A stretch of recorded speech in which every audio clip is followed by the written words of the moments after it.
o Estado da Bahia se tornou. Eu queria, porque a população foi colocada pela grande mídia e pelo governo como se estivesse refém dos bombeiros e dos policiais.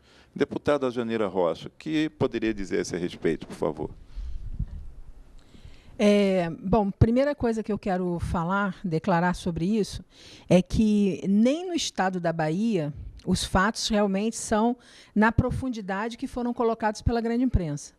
Né? Muitas das questões, eu acho que houve erros políticos na Bahia, sim, o diálogo com a população não foi devidamente tratado, mas muitos dos fatos que foram colocados na Bahia como sendo fruto da greve, na verdade, não foram.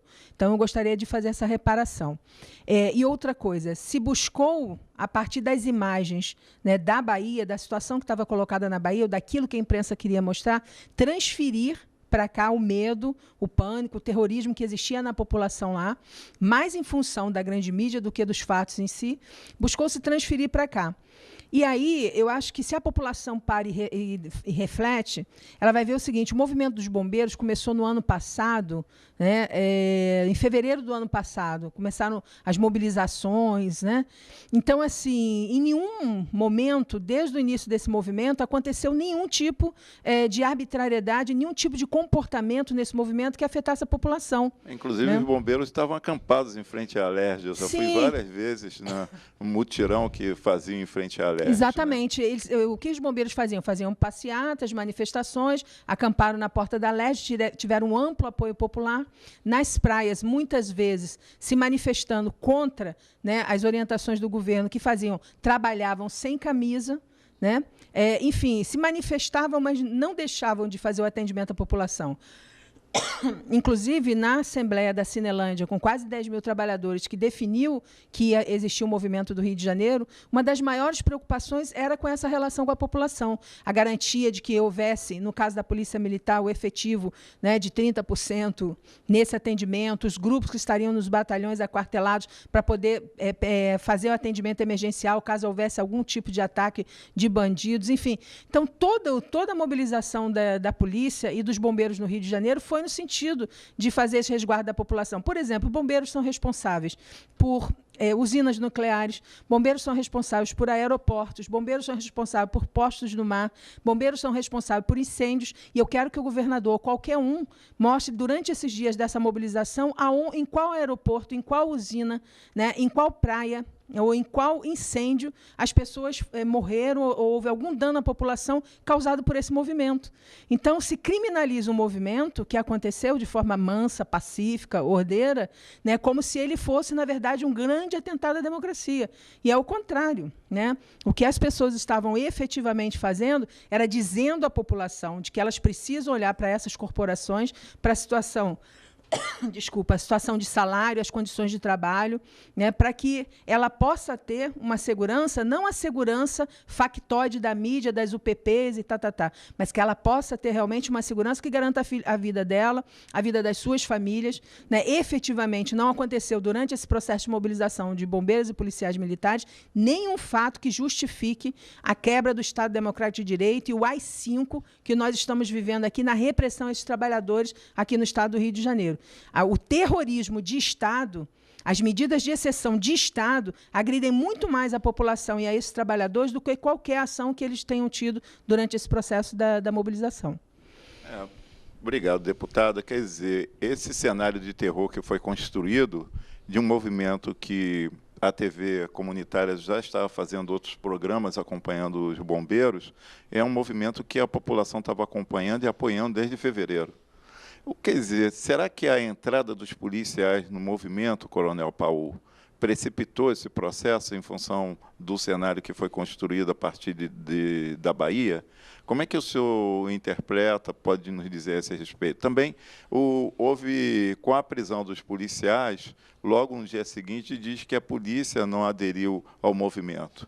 Porque eu estou só colocando as imagens, as notícias que foram veiculadas pela grande mídia. O que, de fato, aconteceu?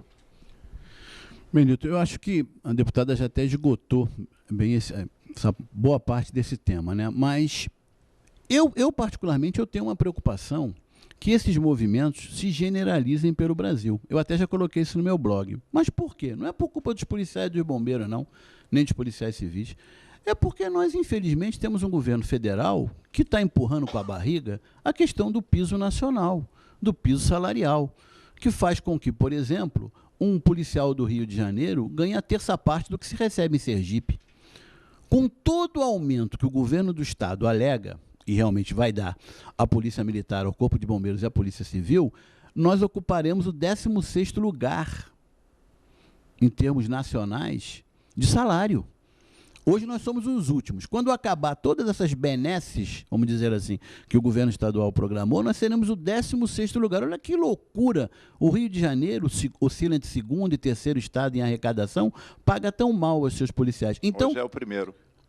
Não, hoje ele paga o pior. Não, o primeiro? Não. Primeiro em arrecadação então, ó, no olha país, só como ultrapassou São Paulo. Eu estou desatualizado. É o primeiro, piorou ainda mais a situação do governo, né? Porque não paga...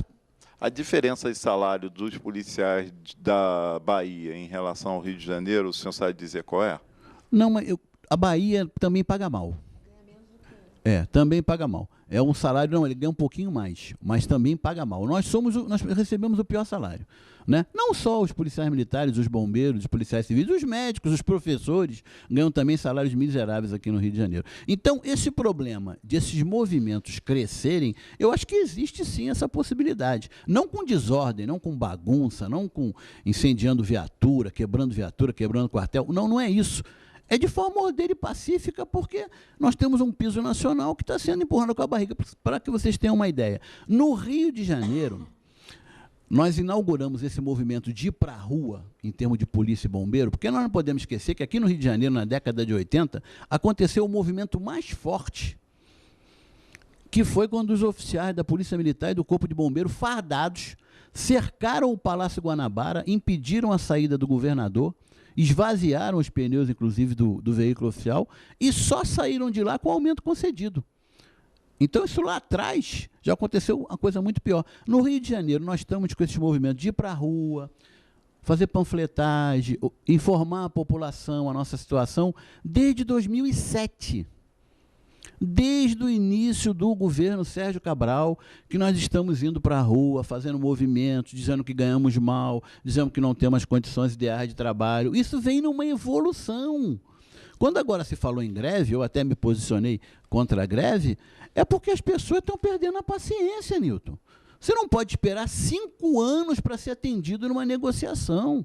E a gente não está pedindo nenhum absurdo, você aqui me corrigiu. Nós temos o primeiro estado em arrecadação, não podemos ter o pior salário, nada justifica isso. Então é bom que a população entenda esse processo. Não aconteceu um movimento aqui no Rio de forma abrupta e vamos fazer uma confusão danada na sociedade. Não, de forma nenhuma. Isso tem sendo construído há 5 anos. Deixa eu só fazer uma questão aqui, lembrar aqui, que esse movimento do Rio de Janeiro, na verdade, ele tem a ver com uma movimentação nacional, como o Coronel Paul falou. Então, assim, no início na última campanha eleitoral à presidência da República, todos os partidos que hoje sustentam, né, que são da base de sustentação do governo Dilma, fizeram uma mobilização dizendo aos policiais no Brasil inteiro e aos bombeiros que iriam aprovar o piso nacional através da PEC 300. Tanto é assim que o Congresso Nacional votou o primeiro turno da PEC 300. Quando eles aprovam o primeiro turno da PEC 300, eles dizem para a tropa no Brasil inteiro de que vai ter um piso nacional.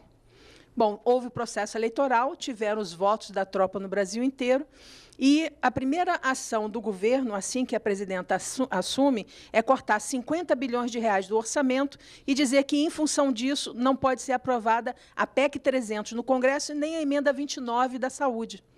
Isso gerou uma revolta no país inteiro, porque havia a palavra de todos os partidos da base do governo. Houve a votação no primeiro turno e houve a quebra de palavra da presidência da República e dos partidos da base. Então, foi a deputada Janira Rocha, ou foi o Coronel Paul, ou foi o Daciolo, que criaram a possibilidade de um motim nacional, ou foram os parlamentares e a presidente da República, né, e o ex-presidente Luiz Inácio Lula da Silva, que declarou na televisão e autorizou a sua base a votar o primeiro turno. Então, assim, vamos dar a César o que é de César. A verdadeira responsabilidade por essa mobilização nacional né, e por essa luta nos estados para ter um piso nacional, é do Congresso Nacional. Então, se alguém tem que ser criminalizado, se alguém tem que ser responsabilizado, se alguém tem que pagar por jogar essa ilusão para a tropa no Brasil inteiro, esses homens e mulheres estão em Brasília, esses homens e mulheres são parlamentares dos estados, são governadores que compactuaram com a aprovação dessa PEC no primeiro turno. Então, acho que isso é muito... A população tem que saber disso. Ela tem que saber de quando interessa a política desses governos, né, eles utilizam esses trabalhadores, eles jogam a ilusão, eles aprovam o que eles querem aprovar em Brasília. Feita a política, eles vão lá, retiram e usam essas pessoas e depois retiram e se tem algum problema, vamos lá, vamos prender, vamos botar em Bangu 1, vamos caçar todos os seus direitos democráticos, enfim. Então, aqui tem que ficar claro para a população que, ao defender esses trabalhadores, policiais, militares e bombeiros, está se defendendo a população. Porque quem é que vive desse serviço, quem necessita desse serviço? Você colocou uma questão que eu acho importante. As pessoas, inclusive, falam muito isso. Eu ouço isso de deputados na casa. Ah, deputado, defender bombeiro, a senhora até está certa, mas defender policial militar, a população não gosta de policial militar. Né? A população não gosta de policial militar, realmente, ele não tem a mesma aceitação que os bombeiros, mas a população sabe da importância quando ela é assaltada, quando ela tem sua casa invadida, um filho sequestrado, de que esses policiais militares apareçam. Então, ela tem consciência, sim, de que ela precisa valorizar esses profissionais. Né? É necessário separar ali o joio do trigo. Tem gente na Polícia Militar que não presta? Tem que sair. Tem gente dentro do serviço público que não presta? Tem que sair. Tem gente no gari que não presta? Tem que sair. Em todos os lugares tem pessoas boas e tem pessoas ruins. Então, é necessário separar o joio do trigo e valorizar as pessoas que realmente são fundamentais para os serviços essenciais à população. O que a deputada, nossa convidada, colocou, pretendemos também que o governo se manifeste no um programa futuro que iremos produzir em relação à posição do governo quanto a isso. O que a deputada colocou é interessante também porque, vendo a participação do Congresso, não foi o Congresso que anistiou os 300 bombeiros que foram presos no quartel central? Quer dizer, o governo do Estado fez aquela prisão, né, e o Congresso aprovou uma anistia dos bombeiros que foram presos naquele movimento. Eu acho que temos que pensar isso numa conjuntura muito maior. Agora, o que eu pretendo insistir com o Coronel Paul, a entrada dos policiais no movimento, se isso já estava articulado, se já vinha se mostrando, como os bombeiros, teve o evento da prisão no quartel central, o Congresso participou, houve vamos dizer, o governo do Estado fez uma pequena concessão ao movimento em relação a pagamentos, né, que até o momento acho que podemos discutir isso no próximo bloco. Podemos, então, passar para os intervalos e vamos discutir esse tema no próximo bloco. Obrigado.